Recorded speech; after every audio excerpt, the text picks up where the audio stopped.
Finally volume 3 is here. ये वो spoilers हैं जो पूरी तरह से कंफर्म्ड हैं, सो मैं ज़्यादा टाइम वेस्ट नहीं करने वाला। बस इतना बता देता हूँ कि इस वॉल्यूम की डिटेल में एक्सप्लेनेशन मैं तब करूँगा जब इस वॉल्यूम की फुल इंग्लिश ट्रांसलेशन हो जाएगी, यानी कि 3-4 हफ्तों में। तब तक ये वीडियो एंजॉय करो। ये थर्ड वॉल्यूम स्टार्ट करने से पहले मैं तुम लोगों को क्लास की रैंकिंग्स बता देता हूँ।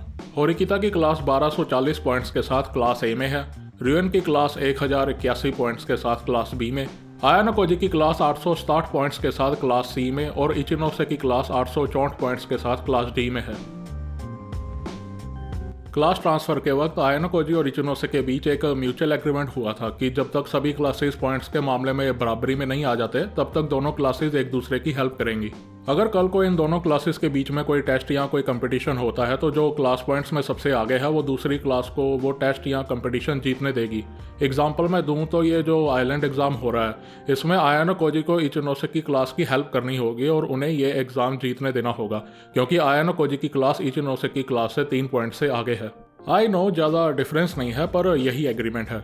अब प्रॉब्लम यह है कि आयानो कोजी की क्लास को लगता है कि इस एग्रीमेंट की कोई ज़रूरत नहीं है। उनके अकॉर्डिंग वो इचिनोसे की क्लास से तो काफ़ी बेहतर है और उन्हें क्लास ए तक पहुंचने के लिए उनकी ज़रूरत नहीं। इवन कि हाशिमोतो और मोरिशिता को भी यही लगता है। सो आयानो कोजी का प्लान अभी अपनी क्लास को इस एग्रीमेंट के लिए मनाना है कि उनकी क्लास को इचिनोसे की क्लास की ज़रूरत है, और इसके लिए वो क्या करता है वो मैं आगे बताऊँगा तुम लोगों को। तुम लोगों को सेकेंड ईयर का आइलैंड एग्ज़ाम याद है, जहां सभी ईयर्स के स्टूडेंट को अलग अलग जगह पर जाकर टास्क करने थे और 9-10 दिनों के लिए सर्वाइव करना था। हाँ, तो इस बार थर्ड ईयर का आइलैंड एग्ज़ाम सेम उसी आइलैंड पर दोबारा से हो रहा है। सभी ईयर्स के स्टूडेंट यहाँ पर हैं, लेकिन ये class versus class survival game बस थर्ड ईयर्स के बीच में हो रही है। अभी दूसरी ईयर्स के स्टूडेंट की कोई इन्फो नहीं है मेरे पास। सो ये सर्वाइवल गेम क्या है? पबजी गेम पता है ना तुम लोगों को? हाँ, तो ये सर्वाइवल गेम भी सेम पबजी जैसे है, बस फ़र्क सिर्फ इतना है कि गन्स की बजाय पेंट गन्स यूज़ हो रही हैं और स्टूडेंट्स को एयरप्लेन से नीचे नहीं फेंक रहे।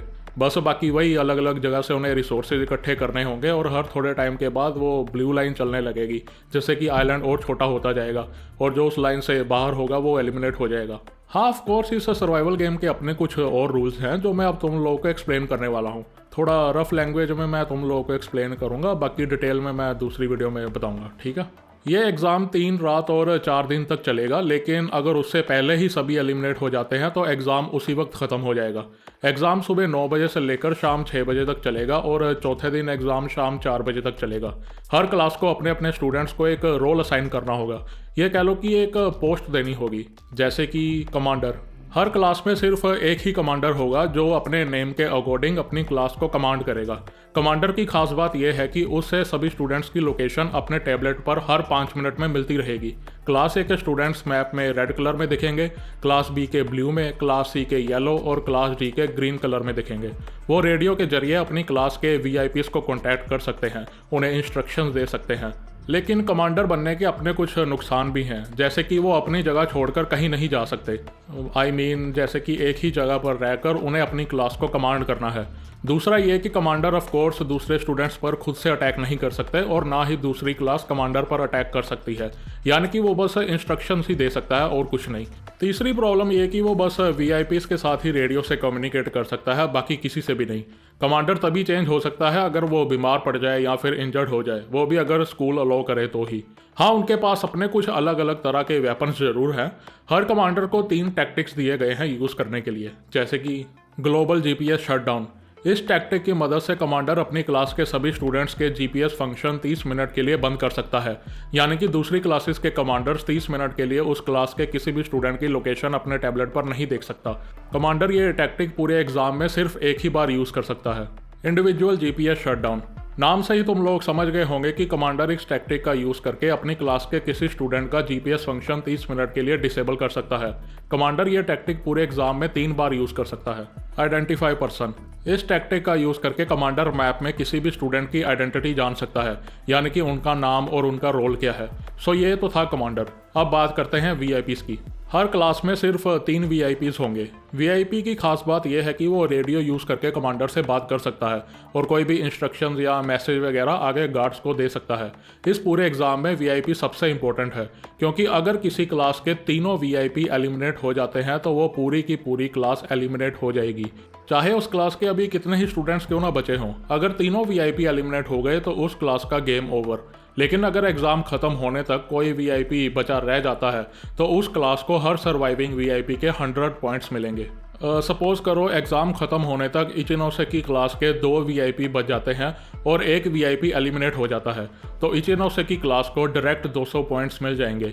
नुकसान वीआईपी बनने का ये है कि वो दूसरे स्टूडेंट्स पर अटैक नहीं कर सकते, वो बस खाली वेपन पकड़कर पूरे आइलैंड में बचा इधर उधर घूम सकते हैं बस। अब बारी आती है गार्ड्स की। गार्ड ही एक ऐसा रोल है जहां वो वेपन्स यूज़ कर सकते हैं और दूसरे स्टूडेंट्स पर अटैक कर सकते हैं। गार्ड बनने की कोई लिमिट नहीं है। कमांडर और वीआईपी चुनने के बाद क्लास चाहे तो सभी स्टूडेंट्स को गार्ड बना सकती है। गार्ड सिर्फ वीआईपी से बात कर सकते हैं, कमांडर से नहीं। हर सर्वाइविंग गार्ड के 1 पॉइंट मिलेंगे, यानी कि एग्जाम खत्म होने तक जितने भी गार्ड्स बचे होंगे उन सबके 1-1 पॉइंट्स मिलेंगे। अब बात करते हैं एनालिस्ट की। हर क्लास में मैक्सिमम 2 एनालिस्ट चूज कर सकते हैं, लेकिन अगर वो चाहे तो ये रोल वो खाली भी छोड़ सकते हैं। एनालिस्ट बनने का बेनिफिट ये है कि वो मैप में इवेंट्स की लोकेशन देख सकते हैं कि सप्लाई बॉक्स कहाँ गिरा है, उन बॉक्स को खोलने के लिए पासवर्ड कहाँ से मिलेगा, वगैरह वगैरह। कमांडर अगर चाहे तो किसी भी गार्ड को प्रमोट करके एनालिस्ट बना सकता है, लेकिन वो दोबारा उन्हें गार्ड वापस से नहीं बना सकता। इस रोल का डिसएडवांटेज ये है कि वो दूसरे स्टूडेंट्स पर अटैक नहीं कर सकते। उनका काम बस सप्लाई बॉक्स ढूंढना और गियर या फूड वगैरह अपनी क्लास को देना है। अब आखिरी रोल की बात करते हैं, जो कि है स्काउट। हर क्लास में मैक्सिमम एक ही स्काउट अपॉइंट हो सकता है। स्काउट मैप में अपने एरिया के आसपास दूसरी क्लास के स्टूडेंट्स की लोकेशन देख सकता है। जैसे ही कोई स्टूडेंट उसके एरिया में आए उसे पता चल जाएगा। लेकिन अगर कमांडर ने टैक्टिक यूज़ करके जीपीएस डिसेबल किया है तो वो लोकेशन नहीं देख सकता। कमांडर किसी भी गार्ड को प्रमोट करके स्काउट बना सकता है, लेकिन उसे दोबारा से गार्ड नहीं बना सकता। एंड ऑफ कोर्स स्काउट भी किसी पर अटैक नहीं कर सकता, उसका काम बस गार्ड्स को वार्निंग देना है। तो ये थे 5 रोल जो हर क्लास को सभी स्टूडेंट्स को असाइन करने होंगे। सिर्फ गार्ड ही है जो अटैक कर सकता है। और अब बात करते हैं रूल्स की। पूरे दिन में 4 बार इवेंट्स होंगे, सुबह 10 बजे, फिर 1 बजे, फिर 3 बजे और फिर 5 बजे। इस टाइम पर मैप में एक लोकेशन पर 1 घंटे के लिए सप्लाई बॉक्स का इवेंट नजर आएगा। स्टूडेंट्स यहां जाकर सप्लाई बॉक्स क्लेम कर सकते हैं। इन सप्लाई बॉक्स में 3 तरह की चीज़ें होंगी: फूड आइटम्स, डेली यूज़ होने वाला सामान और वेपन्स के लिए एमओ। हर सप्लाई बॉक्स को खोलने के लिए पासवर्ड की ज़रूरत होगी। स्टूडेंट सप्लाई बॉक्स को उठाकर नहीं ले जा सकते। दूसरे दिन से जोन बनने स्टार्ट हो जाएंगे, यानी कि मैप में कुछ एरियाज को डिसेबल कर दिया जाएगा, जिसके बाद स्टूडेंट्स इस एरिया में एंटर नहीं कर पाएंगे। नोटिस मिलने के 1 घंटे के बाद वो एरिया डिसेबल हो जाएगा। कोई भी स्टूडेंट अगर उस डिसेबल्ड एरिया में 5 मिनट से ज़्यादा रहता है तो वो स्टूडेंट एलिमिनेट हो जाएगा। हर स्टूडेंट को इस गेम के लिए यूनिफॉर्म दी जाएगी जिसमें सेंसर्स लगे होंगे।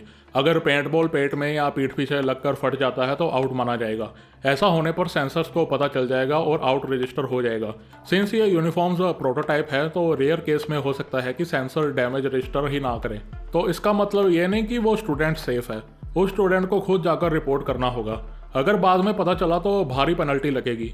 आउट होने पर घड़ी से 2 सेकंड के लिए बीप की साउंड आएगी। इससे पता चल जाएगा कि वो स्टूडेंट आउट हो चुका है।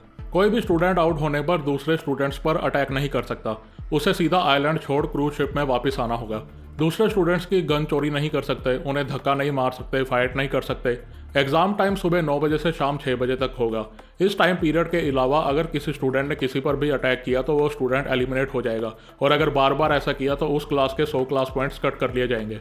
जीपीएस फंक्शन सिर्फ एग्जाम टाइम में ही काम करेगा, यानी सुबह 9 बजे से लेकर शाम 6 बजे तक। शाम 6 बजे के बाद स्टूडेंट्स कहीं भी फ्रीली आ जा सकते हैं, लेकिन सुबह 9 बजे से पहले उन्हें वापस अपनी लास्ट लोकेशन पर आना होगा, ताकि कोई भी रात को लंबा ट्रैवल करके दूसरे स्टूडेंट्स को एम्बुश ना कर सके। तो ये थे यार रूल्स, और कोई रूल्स होंगे तो मैं बाद में जब फुल वॉल्यूम की वीडियो बनाऊंगा तब एक्सप्लेन कर दूंगा। अब बात करते हैं कि इस सर्वाइवल गेम को जीतना कैसे है। विक्ट्री कंडीशन सिंपल है यार, जिस क्लास के सबसे ज़्यादा पॉइंट्स होंगे वो क्लास जीत जाएगी। जैसे कि 3 वीआईपी के 300 पॉइंट्स हैं और हर गार्ड के 1 पॉइंट। जिस क्लास के जितने मेंबर्स बचे होंगे उसी हिसाब से पॉइंट्स मिलेंगे। सपोज करो कि इचिनोसेकी क्लास के 15 स्टूडेंट्स बच जाते हैं, 1 वीआईपी, 1 स्काउट और 13 गार्ड्स, तो इचिनोसेकी क्लास को पॉइंट्स मिलेंगे 113 पॉइंट्स। रिमेंबर सिर्फ वीआईपी और गार्ड्स के पॉइंट्स हैं। अगर किसी क्लास के टाई हो जाता है या स्कोर सेम है तो उन दोनों क्लासेस से रैंडमली एक स्टूडेंट को सिलेक्ट किया जाएगा और उनका छोटा सा डेथ मैच होगा। अब तुम लोग सोच रहे होगे कि क्या होगा अगर सभी स्टूडेंट्स एलिमिनेट हो गए तो जिस क्लास के सभी स्टूडेंट सबसे पहले एलिमिनेट होंगे उस क्लास को एक स्टूडेंट एक्सपल्शन के लिए सिलेक्ट करना होगा। लेकिन इस एग्जाम में प्रोटेक्शन पॉइंट यूज़ हो सकते हैं, जिस स्टूडेंट के पास प्रोटेक्शन पॉइंट होगा क्लास उसे ही सिलेक्ट करेगी ना। अब बात करते हैं रिवॉर्ड्स की। सो फर्स्ट प्लेस पर आने वाली क्लास को 150 क्लास पॉइंट्स मिलेंगे, सेकंड प्लेस पर आने वाली क्लास को 100 क्लास पॉइंट्स, लेकिन थर्ड प्लेस पर आने वाली क्लास के 100 क्लास पॉइंट्स माइनस हो जाएंगे और लास्ट प्लेस यानी कि फोर्थ प्लेस पर आने वाली क्लास के 150 क्लास पॉइंट्स कट हो जाएंगे। फाइनली रूल्स खत्म हुए भाई।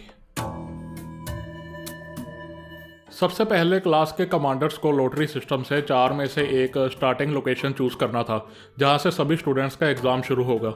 आयानो कोजी की क्लास की लोकेशन E12 थी, रियोन की C12, होरिकिता की G12 और इचिनोसे की I12। इन लोकेशन में 15 मिनट का डिफरेंस था। आयानो कोजी अपनी क्लास से पहले मोरिशिता को कमांडर बनाने का सोचता है, लेकिन मोरिशिता खुद ही मना कर देती है, जिसके बाद वो सानाडा को कमांडर बनाने की सोचता है, लेकिन शिमाजाकी कमांडर की पोजीशन के लिए खुद को नॉमिनेट करता है। सो शिमाजाकी कमांडर अपॉइंट हो जाता है, जिसके बाद निशिकावा, शिराआशी और ताकेमोतो VIP बनते हैं। सानाडा और नाकाजिमा एनालिस्ट और सुकाजी स्काउट बनता है। आयानो कोजी खुद गार्ड की पोजीशन चूज करता है। जब आयानो कोजी को पता चलता है कि हारने वाली क्लास से किसी एक स्टूडेंट को नॉमिनेट करके एक्सपेल करना होगा, तो आयानो कोजी खुद अपना नाम आगे कर देता है। वो कहता है कि अगर वो ये गेम हार जाता है तो वो खुद का नाम नॉमिनेट करके स्कूल से एक्सपेल हो जाएगा। वो ये बात स्पेसिफिकली अपने होमरूम टीचर माशिमा को बताता है। वो ऐसा इसलिए करता है ताकि ये बात सब जगह फैल जाए, ताकि सभी स्टूडेंट्स को पता चल जाए कि आयानो कोजी ने खुद का नाम एक्सपेल्शन के लिए नॉमिनेट किया है। अब बस इस क्लास की एक ही प्रॉब्लम थी, इस क्लास में ज़्यादा एथलेटिक स्टूडेंट्स नहीं थे और किसी ने भी आज तक पेंट गन यूज़ ही नहीं की थी। एनीवे, अब जो पत्ते हाथ में है भाई उसी से खेलना होगा ना। एग्ज़ाम शुरू होने से पहले कितो आयानो कोजी से पूछता है कि उसका गोल क्या है, इस गेम को वो जीतना चाहता है नहीं। आयानो कोजी सीधा उसे बता देता है कि वो सेकंड प्लेस पर आना चाहता है और इचिनोसे की क्लास को फर्स्ट प्लेस पर लाना चाहता है। इसके बाद सर्वाइवल एग्ज़ाम शुरू होता है। यूजुअली देखा जाए तो सभी लीडर्स का यही डिसीजन होगा कि एग्ज़ाम शुरू होते ही वो अपनी लोकेशन चेंज कर ले, ताकि उनके और बाकी क्लासेस के बीच डिस्टेंस ज़्यादा हो जाए। लेकिन आयानो कोजी ठीक उल्टा करता है। वो अपनी क्लास के स्टूडेंट्स को वेपन हैंडल करना सिखाने लगता है, लेकिन उसके इस डिसीजन के कारण क्लास C को एक बड़ा लॉस होता है। एग्ज़ाम शुरू होने के कुछ ही मिनटों में आयानो कोजी की क्लास पर हमला होता है। इस हमले में आयानो कोजी की क्लास के 15 स्टूडेंट्स एलिमिनेट हो जाते हैं, जिसमें एक VIP निशिकावा भी था। अनफॉर्चुनेटली इन 15 मेंबर्स में कितो भी शामिल था, जो दूसरों को बचाने के चक्कर में एलिमिनेट हो गया। रियोन की क्लास का कमांडर कानेडा था। सो एग्ज़ाम शुरू होते ही रियोन की class global GPS shutdown tactic use करके अपनी क्लास के सभी स्टूडेंट्स की लोकेशन डिसेबल कर देते हैं और जाते ही आयानो कोजी की क्लास पर सरप्राइज अटैक कर देते हैं। इस अचानक हुए हमले से आयानो कोजी की क्लास संभल नहीं पाती और अपने 15 स्टूडेंट्स खो देती है। दूसरी ओर रियोन की क्लास से सिर्फ 3 स्टूडेंट्स एलिमिनेट होते हैं। दूसरी ओर इचिनोसे की क्लास की कमांडर खुद इचिनोसे थी। वो कमांडर्स के एरिया में बैठी अपनी टैबलेट में देखती है कि रियोन की क्लास की लोकेशन पिछले 5 मिनट से चेंज ही नहीं हुई है। वो समझ जाती है कि रियोन ने ग्लोबल GPS शटडाउन यूज़ किया है और वो आयानो कोजी पर सरप्राइज अटैक करने वाला है। अब कमांडर्स को एक दूसरे के साथ बात करना मना था, सो वो शिमाजाकी को इशारे से बताने की कोशिश करती है, लेकिन वो बेवकूफ़ कुछ समझ ही नहीं पाता और बस स्क्रीन को देखता रहता है। तुम लोग सोच रहे होगे कि ये आयानो कोजी कैसे रियोन के जाल में फंस गया। वेल, एक्चुअली आयानो कोजी ने पहले से ही सब सोच रखा था। मैंने तुम लोगों को बताया था ना कि आयानो कोजी और इचिनोसे के बीच एग्रीमेंट हुआ है, लेकिन आयानो कोजी की क्लास इस एग्रीमेंट से खुश नहीं थी। सो आयानो कोजी ऐसी सिचुएशन क्रिएट करना चाहता था जिससे उसकी क्लास चारों ओर से फंस जाए और उनके पास इचिनोसे की क्लास से मदद मांगने के अलावा और कोई ऑप्शन ही ना बचे। वो ये सब इसलिए करता है ताकि उसकी क्लास के स्टूडेंट्स ये अलायंस को एक्सेप्ट कर सके, और जब आयानो कोजी इचिनोसे की क्लास को फर्स्ट पोजीशन ऑफर करे तो उसकी क्लास के स्टूडेंट्स को ये प्रॉब्लम ना क्रिएट करे। और होता भी ऐसा ही है। रात तक पूरी क्लास में बात फैल चुकी थी कि इचिनोसे और आयानो कोजी के बीच एग्रीमेंट हुआ है और फर्स्ट प्लेस इचिनोसे को मिलेगी। अब किसी को भी इससे कोई प्रॉब्लम नहीं थी। रात को आयानो कोजी शिराआशी से मिलने के लिए उसके टेंट के पास जाता है। वो एक्चुअली में उससे बात करना चाहता था क्योंकि उसे कुछ अजीब लग रहा था। एक्चुअली रियोन के सरप्राइज अटैक के बाद भी शिराआशी को नहीं लगता कि आयानो कोजी हारेगा। इतने सारे स्टूडेंट्स खोने के बाद भी वो पूरी तरह से आयानो कोजी पर ट्रस्ट करती है। जहां उसकी क्लास ट्रांसफ़र के बाद ज़्यादातर स्टूडेंट उसे शक की नज़र से देख रहे थे, वहीं दूसरी ओर शिराआशी शुरू से ही आयानो कोजी पर भरोसा करती थी। उसे ये बात बड़ी अजीब लगती है। उसे ये शक है कि शिराआशी का साकायानागी से किसी तरह का कनेक्शन जरूर है। होरिकिता की क्लास की कमांडर मासुशिता बनती है। मीचान, सातो और युकिमुरा उसकी क्लास के VIP थे। सो पिछली वॉल्यूम में कारुइजावा ने होरिकिता से कहा था कि आयानो कोजी और इचिनोसे शायद एक साथ काम कर रहे हैं, लेकिन होरिकिता को इसकी इस बात पर डाउट था। सो वो कारुइजावा को बात करने के लिए बुलाती है। होरिकिता कहती है कि इचिनोसे की क्लास एक यूनिक क्लास है। हो सकता है कि आयानो कोजी की बुरी हालत देख उसको दया आ गई हो और वो उसकी हेल्प करने के लिए मान गई हो, लेकिन आधी खत्म क्लास को अपने अंडर लेना कोई आसान काम नहीं। ऊपर से इतनी जल्दी बिना कोई कोऑर्डिनेशन के अलायंस बनाना काफ़ी मुश्किल रहा होगा। यह सुन कारुइजावा कहती है कि हिराता और बाकी सब भी यही सोच रहे थे। वो थ्योरी बना रहे हैं कि आयानो कोजी ने खुद की क्लास को बचाने के लिए इचिनोसे की क्लास को प्राइवेट पॉइंट्स दिए होंगे और फर्स्ट प्लेस देने का वादा भी किया होगा। लेकिन होरिकिता अपनी थ्योरी बताती है कि शायद आयानो कोजी और इचिनोसे के बीच इससे भी पहले एग्रीमेंट हो गया होगा। उसकी इस थ्योरी से कारुइजावा स्ट्रांगली एग्री करती थी। हे होरिकिता, आई नो पिछली बार तुमने मेरे सवाल को टाल दिया था, लेकिन क्या मैं वही सवाल तुमसे दोबारा पूछ सकती हूँ? अब जब आयानो कोजी हमारा दुश्मन बन गया है तो क्या तुम अब भी आयानो कोजी को पसंद करती हो होरिकिता? कारुइजावा के सवाल को सुनकर होरिकिता का दिमाग चलना बंद हो जाता है। तुम्हें मैंने कहा था ना कि मुझे आज तक किसी से प्यार नहीं हुआ है, होरिकिता थोड़ी देर के बाद जवाब देती है। पर तुम नर्वस क्यों हो रही हो होरिकिता? वेल, टॉपिक ही ऐसा है कारुइजावा, तुम ऐसे सवाल पूछोगी तो मैं नर्वस तो होंगी ना। अच्छा, तो फिर तुम सूडो को लाइक करती हो क्या? कारुइजावा पूछती है। ऑफ कोर्स नॉट, वो काफ़ी डिपेंडेबल क्लासमेट है, होरिकिता झट से जवाब देती है। देखा तुमने कैसे जल्दी से जवाब दिया, जबकि सवाल तो सेम ही था। कारुइजावा की यह बात सुन होरिकिता को जवाब नहीं मिलता। होरिकिता, अगर तुम मेरी वजह से पीछे हट रही हो तो तुम्हें इसके बारे में फिक्र करने की जरूरत नहीं, ओके? इसके बाद कारुइजावा बताती है कि उन दोनों के अलावा इचिनोसे भी आयानो कोजी को पसंद करती है और होरिकिता को जितना लगता है इचिनोसे का रिलेशन आयानो कोजी से उससे ज़्यादा क्लोज है। यह सुन होरिकिता पूछती है कि क्या इचिनोसे और आयानो कोजी डेट कर रहे हैं? नहीं होरिकिता, डेट तो नहीं, पर कारुइजावा कुछ कहने ही लगती है कि उन दोनों को पास में से गोलियां चलने की आवाज़ आती है। शाम के 5:25 बजे आयानो कोजी अपने कमांडर को कहता है कि वो individual GPS shutdown function use करके उसकी लोकेशन डिसेबल कर दे। उसकी लोकेशन डिसेबल होते ही आयानो कोजी होरिकिता के कैंप में घुस जाता है। असल में होरिकिता की क्लास ने चेक किया था कि उनकी क्लास के आसपास कोई है तो नहीं, और जब उन्होंने देखा कि टाइम कम है और आसपास कोई नहीं है तो वो सब रिलैक्स हो जाते हैं। 5:57 पर आयानो कोजी होरिकिता की क्लास के 3 स्टूडेंट्स को एलिमिनेट कर देता है। गोलियों की आवाज़ सुनते ही सभी आयानो कोजी के पीछे पड़ जाते हैं। आयानो कोजी को देखते ही सभी एक्साइटेड होकर उसे एलिमिनेट करने के लिए उसके पीछे भागते हैं। थोड़ी दूर जाकर आयानो कोजी को काफ़ी सारी गोलियां लगती है और वो एलिमिनेट हो जाता है। यस यस यस, हमने कर दिखाया, मैंने आयानो कोजी को एलिमिनेट किया, मैंने। अच्छा हुआ तुम्हारे साथ आयानो कोजी, इके खुशी से उछलता है। होरिकिता देखती है कि आयानो कोजी जो कि एलिमिनेट हो चुका है वो तो काफ़ी शांत दिख रहा है। इसके साथ ही होरिकिता आयानो कोजी का प्लान समझ जाती है, लेकिन अब काफ़ी देर हो चुकी थी। सॉरी इके, पर मैं नहीं, तुम एलिमिनेट हुए हो। जरा अपनी घड़ी देखो। घड़ी देखते ही इके के होश उड़ जाते हैं क्योंकि अब उसमें टाइम 6 बजे से ऊपर हो चुका था, यानी कि आज के दिन के लिए एग्ज़ाम ख़त्म हो चुका था, जिसके कारण इके, होंडो और 2 और स्टूडेंट्स एलिमिनेट हो जाते हैं। यानी कि आयानो कोजी ने होरिकिता की क्लास के 7 स्टूडेंट्स को एलिमिनेट कर दिया था। शिनोहारा गुस्से में इके को गालियां निकालती है। सूडो ने भी आयानो कोजी पर गोलियां चलाई थी, पर वो इसलिए बच गया क्योंकि उसकी गोलियां आयानो कोजी को लगी नहीं। 7 बजे स्कूल का ऑफिशियल वहां आता है और आयानो कोजी को सेफ डिक्लेयर करके उन 4 स्टूडेंट्स को आउट डिक्लेयर कर देता है। रात को आयानो कोजी होरिकिता की क्लास के बीचों बीच अपना टेंट लगाकर सो जाता है। होरिकिता और हिराता पूरी क्लास को इकट्ठा करके सुबह आयानो कोजी को घेर कर उस पर हमला करने का प्लान बनाती है। सिंस आयानो कोजी उनके बीच में था सो उसे सुबह यहाँ से ही एग्जाम शुरू करना होगा। होरिकिता को पूरा यकीन था कि अब आयानो कोजी का खेल खत्म हो चुका है। सुबह एग्जाम शुरू होते ही होरिकिता के क्लास के 16 स्टूडेंट्स आयानो कोजी पर हमला करते हैं, लेकिन आयानो कोजी बड़ी आसानी से सबसे बचकर वहां से निकल जाता है। एक्चुअली में आयानो कोजी यहाँ सिर्फ हमला करने ही नहीं आया था, वो यहाँ पर इंटेलिजेंस गैदर करने के लिए भी आया था। उसे पता था कि अचानक हमला होने पर 2 तरह के रिएक्शन उसे मिलेंगे।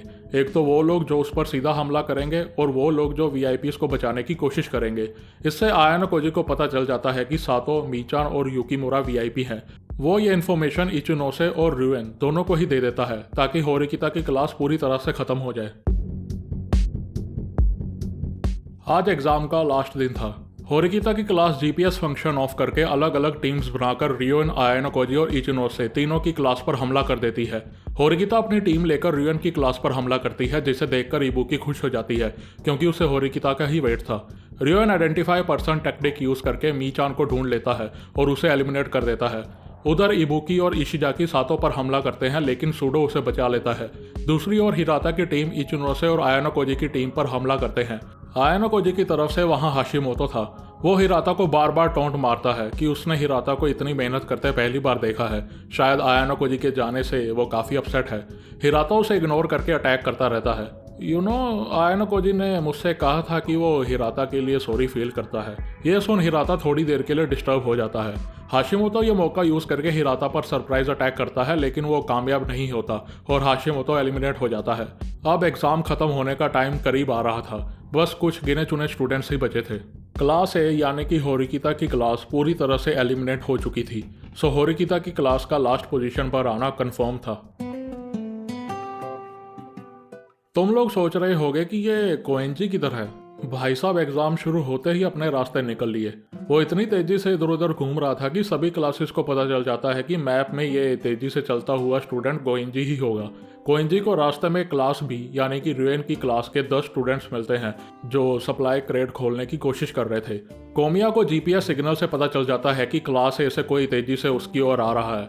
वो समझ जाता है कि ये कोएंजी ही होगा। वो उसे जोर जोर से चीख कर टोंट मारता है ताकि वो उसे एलिमिनेट कर सके, लेकिन कोएंजी 30 सेकंड में ही उनके 6 स्टूडेंट्स एलिमिनेट कर देता है। कोमिया तो उसे लोकेट भी नहीं कर पाता कि वो है कहाँ पर। 3 और स्टूडेंट्स को एलिमिनेट करने के बाद कोएंजी सप्लाई क्रेट के बदले उनके अकेले बचे वीआईपी को जाने देता है। इसके बाद एग्जाम के तीसरे दिन कोएंजी खुद ही एग्जाम छोड़कर क्रूज शिप की ओर निकल जाता है। बड़ा ही अजीब आदमी है यार। इबुकी रुएन को कहती है कि आयानो koji के पीछे जाने की बजाय उन्हें उनके वीआईपीज को एलिमिनेट करना चाहिए। चाहे हम 2 लोग हैं और वो एक ही है, फिर भी आयानो koji के पीछे जाना बहुत रिस्की है रुएन।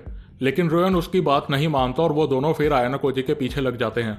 आयानो koji बीच की ओर जाने लगता है और रास्ते में वो इबुकी को एलिमिनेट कर देता है। अब बस रुएन और आयानो koji बचे थे। प्रॉब्लम यह थी कि आयानो koji की गन में अब बुलेट्स नहीं थी, सो वो अपनी गन फेंक कर अपने हाथ खड़े कर देता है। आयानो koji अब पूरी तरह से रुएन के कब्जे में था, लेकिन रुएन गोली नहीं चलाता। आयानो koji, जब भी किसी मूवी में ऐसा सीन आता था ना जहां विलेन हीरो को गोली मारने से पहले बकवास करता था, तो मुझे बड़ा गुस्सा आता था। मैं यही सोचता था कि ये इतना बोल क्यों रहा है, सीधा गोली चलाए ना। ये सुन आयानो koji कहता है कि अगर ऐसा ही है तो वो गोली क्यों नहीं चला रहा, क्योंकि आयानो koji मैं देखना चाहता हूँ कि तुम ऐसी सिचुएशन से बाहर कैसे निकलोगे जहाँ तुम पूरी तरह से फंसे हुए हो।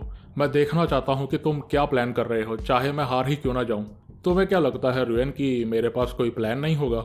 क्यों मैं जंगल की ओर नहीं बल्कि इस बीच पर भाग कर आया? तुमने क्या सोचा कि तुम्हारे पीछे यामामुरा खड़ी नहीं होगी? यह सुन रुएन बस कुछ ही पल के लिए अपनी आंखें आयानो koji से हटाता है कि आयानो koji अपने हाथ में पकड़ी पेंट बुलेट को रुएन की ओर जोर से फेंकता है। वहीं दूसरी ओर रुएन फायर कर देता है। दोनों एक साथ एलिमिनेट हो जाते हैं।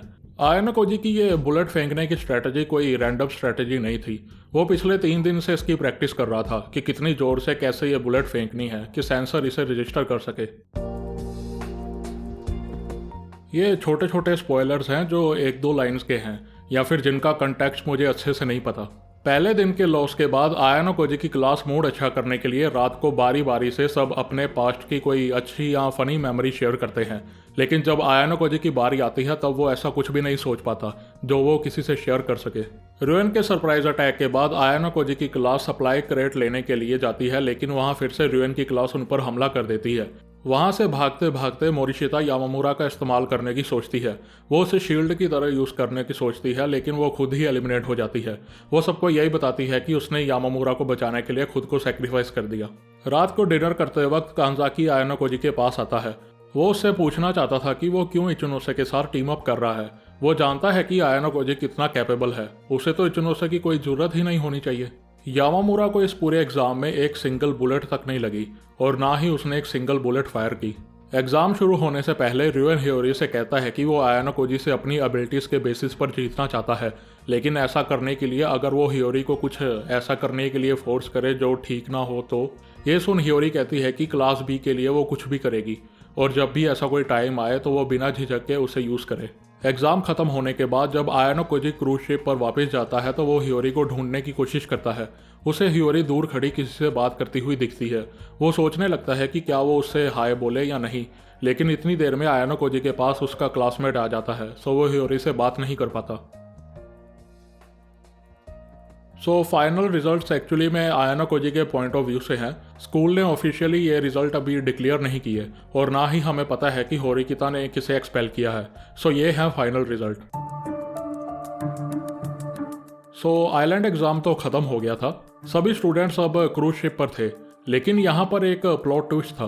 ये एग्ज़ाम तो बस छोटा सा ट्रेलर था, असली आइलैंड एग्ज़ाम तो अभी होना है। टीचर सभी स्टूडेंट्स के आने पर बताते हैं कि असली आइलैंड एग्ज़ाम अब इसी वक्त से शुरू होता है। कोई रेस्ट नहीं, कोई खाना पीना नहीं, बस अभी से ही एग्ज़ाम शुरू है। इस एग्ज़ाम का नाम है बिट्रेयल एंड ट्रस्ट। अब ये क्या है अगली वॉल्यूम में पता चलेगा, जो कि अप्रैल या मई तक आएगी।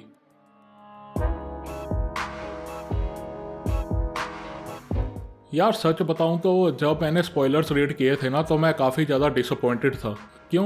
पहली बात तो मैं पेनल्टीज़ को लेकर नाराज़ था। याद है पिछले आइलैंड एग्ज़ाम में थर्ड ईयर के 15 बच्चे एक साथ ही एक्सपेल हुए थे, और यहाँ सिर्फ एक एक्सपल्शन, और वो भी प्रोटेक्शन पॉइंट यूज़ कर सकते थे। और दूसरी बात कि यार सेकेंड ईयर का आइलैंड एग्ज़ाम कितना फ़न एग्ज़ाम था यार, कितना लंबा एग्ज़ाम था। आया ना कोई कितने सारे कैरेक्टर्स के साथ इंटरेक्ट कर रहा था, कितनी फाइट्स थी उसमें, कितने प्लान्स थे उसमें। सो इतने छोटे आइलैंड एग्ज़ाम के बारे में पढ़कर मुझे सही में मज़ा नहीं आया। लेकिन जब मैंने लास्ट स्पॉइलर पढ़ा ना कि ये एग्ज़ाम तो बस ट्रेलर था, भाई साहब मज़ा आ गया यार। बस अब ये नेक्स्ट वॉल्यूम मज़ेदार होनी चाहिए, क्योंकि इस एग्ज़ाम के बाद कैलकुलेट करें तो अब चारों क्लासेस एक हिसाब से बराबरी पर हैं। सो देखते हैं नेक्स्ट एग्ज़ाम का रिजल्ट क्या होगा। शायद फर्स्ट ईयर और सेकंड ईयर के स्टूडेंट्स भी शामिल हो। एनीवे, जब ये वॉल्यूम 3 पूरी तरह से ट्रांसलेट हो जाएगी ना, तो मैं इसे फुल डिटेल में एक्सप्लेन करूँगा। शायद 1 महीना लग जाए इसमें। तब तक मेरी दूसरी वीडियोज़ एंजॉय करो यार, और नए हो तो सब्सक्राइब कर लो यार। चलो चलता हूँ, बाय।